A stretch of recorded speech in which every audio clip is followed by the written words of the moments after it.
नारी शक्ति तेरा वंदन है। नारी शक्ति तेरा वंदन है। वंदन है, अभिनंदन है। नारी शक्ति का मान बढ़ेगा। नारी शक्ति का मान बढ़ेगा, भारत का सम्मान बढ़ेगा, शान बढ़ेगी, आन बढ़ेगी, नारी की पहचान बढ़ेगी। सपनों को अब पंख लगेंगे, घर के आंगन तक नहीं रुकेंगे। नारी को अधिकार मिलेंगे, मिलजुल करके काम करेंगे। देश हमारा विकसित होगा, देश हमारा विकसित होगा, दुनिया का नेतृत्व करेगा। जन जन अब जयगान कर रहा है, जन जन अब जयगान कर रहा है। नारी शक्ति तेरा वंदन, वंदन है और अभिनंदन है। मैं आपसे प्रार्थना करता हूं कि इस बिल को आप कंसीडरेशन के लिए लें। बिन राजकीय रूप से होगा और पारदर्शी तरीके से।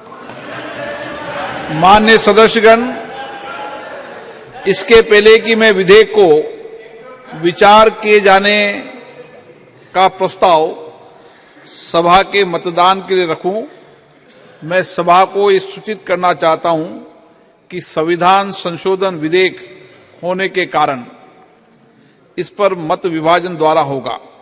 चूंकि इस सदन में डिवीजन नंबर अभी आवंटित नहीं किए गए हैं, अतः मतदान पर्चियों के वितरण द्वारा होगा। लाबियां खाली कर दी जाए।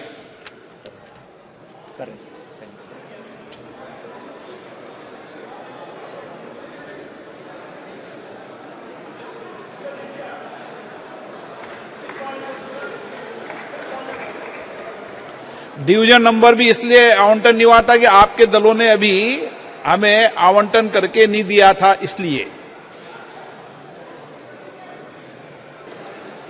माननीय सदस्यगण, अब महासचिव पर्चियों द्वारा मतदान की प्रक्रिया के बारे में जानकारी देंगे।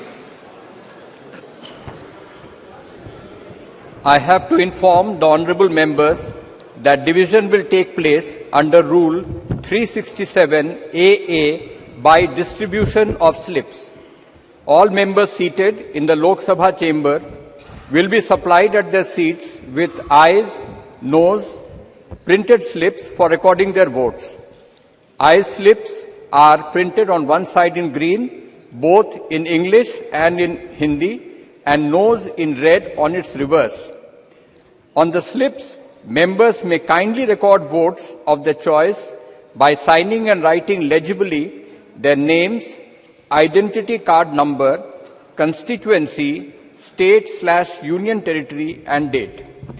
Members who desire to record abstention may ask for the abstention yellow color slip.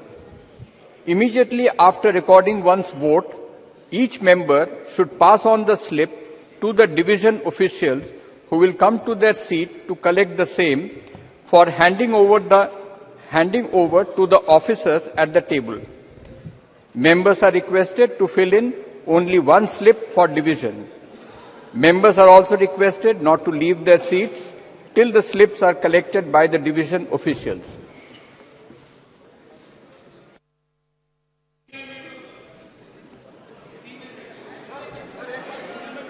Hindi में बोल दें।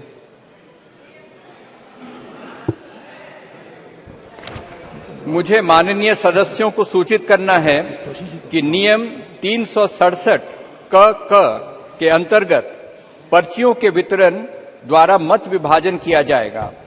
लोकसभा कक्ष में बैठे सभी सदस्यों को अपने मतों को अभिलिखित कराने के लिए मुद्रित हाँ/ना पर्चियां उनके स्थानों पर उपलब्ध कराई जाएंगी। पर्ची के एक तरफ हरे रंग में हाँ और दूसरी तरफ लाल रंग में ना अंग्रेजी और हिंदी दोनों भाषाओं में मुद्रित हैं। सदस्य कृपया पर्ची में अपनी पसंद का मत अपने हस्ताक्षर करके तथा अपना नाम, पहचान पत्र संख्या, निर्वाचन क्षेत्र, राज्य, संघ राज्य क्षेत्र और तारीख का स्पष्ट रूप से उल्लेख करते हुए अभिलिखित करें। जो सदस्य मतदान में भाग न लेने वाला मत अभिलिखित करना चाहते हैं, वे मतदान में भाग न लेने वाली पीले रंग की पर्ची की मांग करें। प्रत्येक सदस्य एक बार अपना मत अभिलिखित करने के पश्चात तत्काल पर्ची को उस मत विभाजन अधिकारी को देंगे जो उसे सभा पटल के पास उपस्थित अधिकारियों को सौंपने के लिए उनके स्थानों पर इन्हें लेने के लिए आएगा।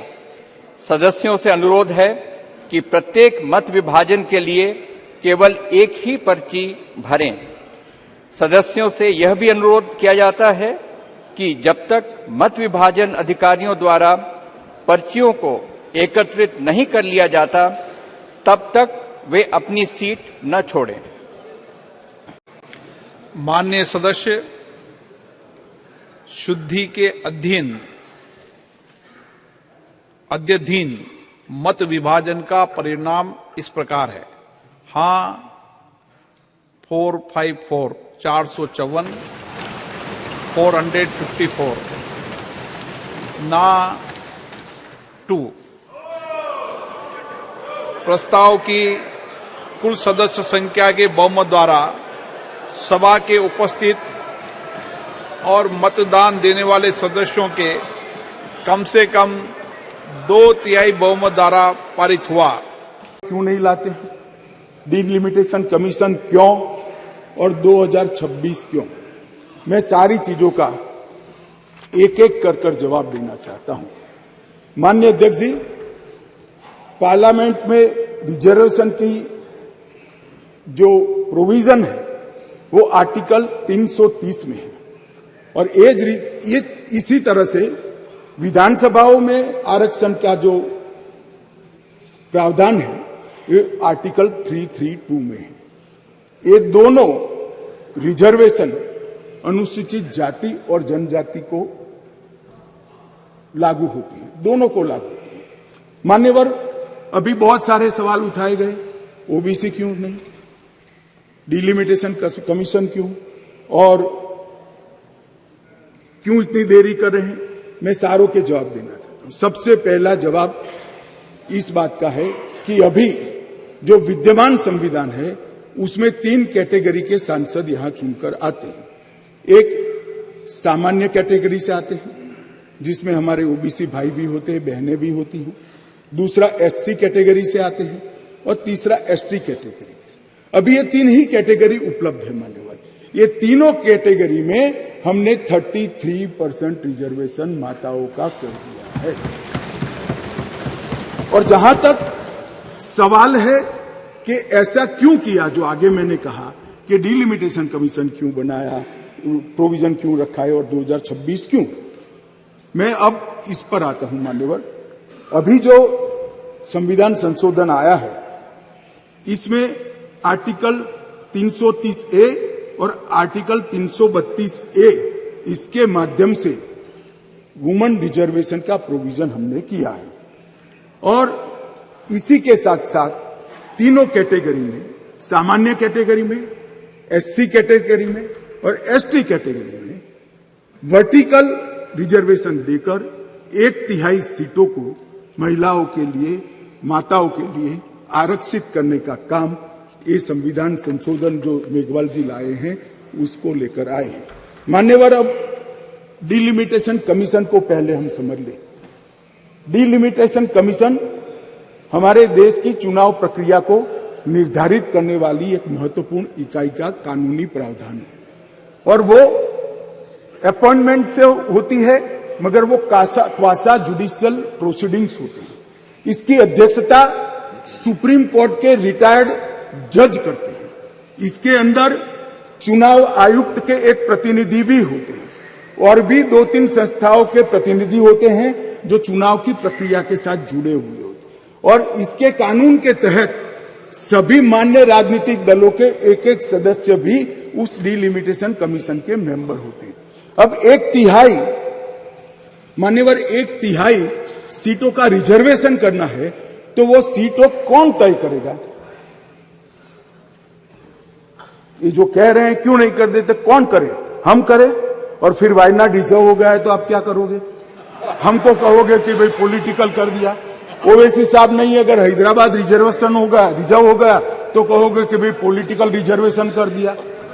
इसलिए ये बहुत अच्छा है कि ये डिलिमिटेशन कमीशन जो क्वासा जुडिशियल प्रोसीडिंग से चलता है, हर राज्य में जाकर, हर क्षेत्र में जाकर ओपन हियरिंग देकर ट्रांसपेरेंट पद्धति से इसका नीति निर्धारण करता है, वो डिलिमिटेशन कमीशन से इसका निर्धारण हो। इसके पीछे केवल और केवल पारदर्शिता का ही सवाल है मान्यवर, कोई पक्षापक्षी नहीं होनी चाहिए। और मान्यवर, मैं इतना ही कहना चाहता हूं कि कुछ लोगों ने आज सोशल मीडिया में भूमिका बनाना शुरू की है। हालांकि बहुत मुझे अच्छा लगा, सबको मैंने सुना है, सबने समर्थन करने का अपने भाषणों के अंदर वादा किया है, परंतु सोशल मीडिया में कुछ लोग भूमिका बना रहे हैं कि भाई इस विधेयक को इसलिए समर्थन न करो कि इसमें डिलिमिटेशन कमीशन का है और अभी के चुनाव में नहीं होगा। कुछ लोग कह रहे हैं इसमें ओबीसी आरक्षण नहीं है, मुस्लिम आरक्षण नहीं, इसलिए समर्थन न करो। मैं अलग कहता हूं, अब समर्थन नहीं करोगे तो क्या जल्दी आरक्षण आ जाएगा? तो भी 29 के बाद आएगा।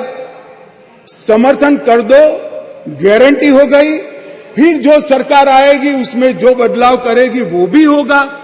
एक बार श्री गणेश तो करो, गणेश चतुर्थी के दिन ये संविधान संशोधन विधेयक आया। एक बार शुरुआत करनी चाहिए और एक बार शुरुआत करें, उसके बाद पहला डिलिमिटेशन कमीशन